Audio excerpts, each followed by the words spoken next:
எல்லோருக்கும் வணக்கம். இப்போ கொஞ்ச நாளா அங்கங்க மழை பெஞ்சிட்டு இருக்கு இல்லையா? ஆனா இது வெறும் ட்ரெய்லர் தானா? அசல் சினிமா, அதாவது நம்ம வடகிழக்கு பருவமழை எப்போ ஆரம்பிக்க போகுது, எப்படி இருக்க போகுது? வாங்க, தமிழ்நாட்டுக்கும் தெற்கு ஆந்திராவுக்கும் வரப்போற இந்த முக்கியமான மழை பத்தின ஒரு டீடைல்டு ஃபோர்காஸ்ட்டை இப்ப பார்க்கலாம். சோ நம்ம எல்லாருக்குமே மனசுல இருக்கிற ஒரே கேள்வி இதுதான். வடகிழக்கு பருவமழை எப்போதானியா முழுசா ஆரம்பிக்கும்? வாங்க, இதுக்கான பதில தான் இப்ப நாம தேட போறோம். சரி, இந்த ஃபோகாஸ்ட்டை நாம ஸ்டெப் பை ஸ்டெப்பா பார்க்கலாம். முதல்ல வங்கக்கடல்ல என்ன புதுசா உருவாகுதுன்னு பார்ப்போம்.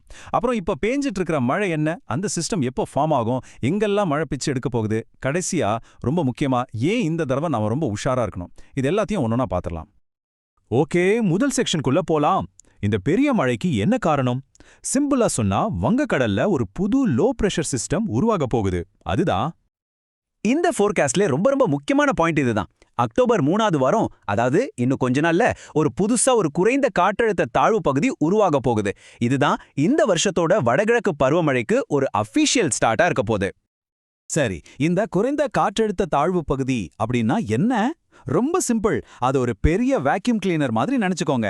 சுத்தி இருக்கிற காத்து, ஈரப்பதம் எல்லாத்தையும் சருன்னு உள்ள இழுக்கும். அப்படி இழுக்கிறது தான் ஒன்னா சேர்ந்து மேகமா மாறி அப்புறம் நமக்கு மழையா கொட்டுது. இது புரிஞ்சுட்டா அடுத்து நடக்க போறது ஈஸியா புரிஞ்சிடும். ஓகே, அடுத்த செக்ஷனுக்கு போலாம். அந்த மெயின் சிஸ்டம் வர்றதுக்கு முன்னாடி இப்போ பேஞ்சிட்டு இருக்க ஒரு மழை, அதோட கதை என்னன்னு முதல்ல நாம புரிஞ்சுக்கணும். ஆமா, அக்டோபர் 15 வரைக்கும் நம்ம பார்க்குற அந்த மழை முழு பருவமழை கிடையாது. இது ஒரு மாதிரி சாம்பிள் மழை, இல்லைனா ஒரு ட்ரெய்லர்னு சொல்லலாம். தமிழ்நாட்டில் சில இடங்கள்ல மட்டும் ரொம்ப தீவிரமா பெய்யும். ஆனா இதுவும் ரொம்ப முக்கியம்.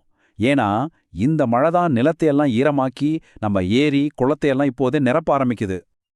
இங்க பாருங்க, தென் மாவட்டங்கள்ல ஏற்கனவே மழை வெளுத்து வாங்குது.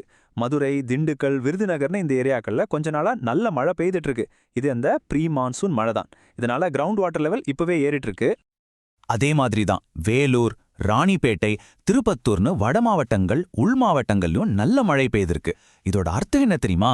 மெயின் மழை வர்றதுக்கு முன்னாடியே நம்ம மாநிலத்துல நிறைய பகுதிகளில் மண்ணும் சரி, நீர்நிலைகளும் சரி ஏற்கனவே நல்ல தண்ணி வாங்கி வச்சிடுச்சு. இந்த பாயிண்ட்டை நல்லா ஞாபகம் வச்சுக்கோங்க, இது ரொம்ப முக்கியம். இப்போ நாம ஒரு முக்கியமான கட்டத்துக்கு வந்திருக்கோம். அந்த கேம் சேஞ்சிங் மொமெண்ட். எப்போ இந்த வானிலை மாறும், அந்த உண்மையான பருவமழை சிஸ்டம் எப்போ ஃபார்ம் ஆகும், வாங்க பார்க்கலாம். இந்த டைம்ல என்ன பாருங்க, இது எல்லாத்தையும் கிளியரா சொல்லுது. அக்டோபர் 15 வரைக்கும் இந்த அங்கங்க பெய்யற மழை இருக்கும். அப்புறம் அக்டோபர் 18, 19 இதுதான் முக்கியமான டேட். அப்போ காத்தோட திசை மாறும். அதை தொடர்ந்து 20ஆம் தேதி அந்த லோ பிரஷர் சிஸ்டம் உருவாயிடும். அப்புறம் அக்டோபர் 22லேருந்து 24 வரைக்கும் உச்சகட்ட மழை அது நம்மள கடந்து போகும்னு எதிர்பார்க்கலாம். இதுல நீங்க நோட் பண்ண வேண்டிய விஷயம், அக்டோபர் 18ல இருந்து காத்தோட டைரக்ஷன் மாறுறது தான். வடகிழக்குல இருந்து நம்ம தமிழ்நாட்டை நோக்கி காத்து வீச ஆரம்பிக்கும். இதுதான் பருவமழைக்கான உண்மையான ஸ்டார்டிங் சிக்னல். சரி, இப்ப நாம எல்லாருமே ரொம்ப ஆவலா எதிர்பார்த்துட்டு இருக்கிற கேள்விக்கு வருவோம். மழை எப்போ வெளுத்து வாங்க போகுது, எந்தெந்த ஏரியாக்கு ரெட் அலர்ட், பார்க்கலாம். இந்த டைம்ல நம்ம எல்லாருக்கும் இன்னொரு பெரிய கேள்வி மனசுல ஓடும். வரப்போற தீபாவளிக்கு மழை இருக்குமா? பட்டாசு வெடிக்க முடியுமா? கண்டிப்பா பதில் ஒரு பெரிய ஆம்தான். அக்டோபர் 20ல ஆரம்பிக்கிற மழை தீபாவளி அப்பவும் தொடர்றதுக்கு வாய்ப்பு ரொம்ப அதிகம். சோ பட்டாசு பிளான் பண்றவங்க கொஞ்சம் யோசிச்சுக்கோங்க. இந்த சிஸ்டம் நம்ம தமிழ்நாட்டை மட்டும் டார்கெட் பண்ணல, நம்ம பக்கத்து ஸ்டேட் தெற்கு ஆந்திராவையும் ஒரு கை பார்க்க போகுது. தமிழ்நாட்டுல பரவலா கனமழை இருக்கும். ஆனா ஆந்திரால நெல்லூர், திருப்பதி மாதிரி இடங்கள்ல மிக கனமழைக்கான வார்னிங் கொடுத்திருக்காங்க. நம்ம தமிழ்நாட்டுக்கு வருவோம். இங்க பாதிப்பு பரவலா இருக்குன்னு சொல்றாங்க. குறிப்பா கடலோர மாவட்டங்கள், டெல்டா பகுதிகள் இதெல்லாம் நேரடி டார்கெட். சென்னை உட்பட வட மாவட்டங்கள்ல வெள்ள அபாயம் இருக்கு. அதே மாதிரி மேற்கு தொடர்ச்சி மலைப்பகுதிகள்ல நிலச்சரிவு அபாயம் இருக்கு. சுருக்கமா சொல்லணும்னா, தமிழ்நாட்டுல முக்கியமான எல்லா ஏரியாக்களுமே ரொம்ப உஷாரா இருக்க வேண்டிய டைம் இது. கடைசியா ரொம்ப முக்கியமான ஒரு விஷயத்துக்கு வரும். ஏன் இந்த தடவை பருவமழையை நாம ரொம்ப சீரியஸா எடுத்துக்கணும்?